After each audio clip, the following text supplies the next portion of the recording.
આવા સ્પષ્ટ ઉચ્ચાર સાથે મંત્રો બોલાવવા જોઈએ. ખોટા મંત્ર બોલાય તો ઘુ હા પ્લુતમાં બરાબર હસવાય દીર્ઘાની ભૂલ જ આવી તો અર્થનો અનર્થ થઈ જાય. ડોક્ટર હોય, ડોક્ટર ઓપરેશન કરતા હોય, નાનકડી ભૂલ થઈ જાય તો કેવડું મોટું એનું ભોગવવું પડે. તેમ મારા વાલા મંત્રમાં ત્રુટિ થઈ જાય ને તો એ યજ્ઞ તમને તમારી માટે ક્યાંક સારો કામ કરવા માટે યજ્ઞ કરતા હોય એ જ યજ્ઞ તમારી માટે વિનાશ બની જાય.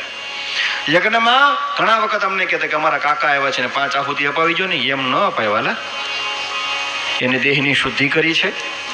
શું એને વર્ણ કરવામાં આવેલું છે? શું એને વૈદિક પરંપરા અનુસાર એને કંકણ બંધન કરવામાં આવેલું છે? એમ બધાને આહુતિ આપવા બધા બેસી ન જવાય કાંઈ. એમ આહુતિ આપને યજ્ઞમાં ખોટા આહુતિ પણ ન અપાય. આહુતિ આપવા માટેની એક મુદ્રા છે, આહુતિ આપવા માટેની એક ક્રિયા છે, આહુતિ આપવા માટેના નીતિ નિયમો છે. એ નિયમનો ભંગ કરો તો પ્રોટોકોલનો ભંગ થાય તો એટલું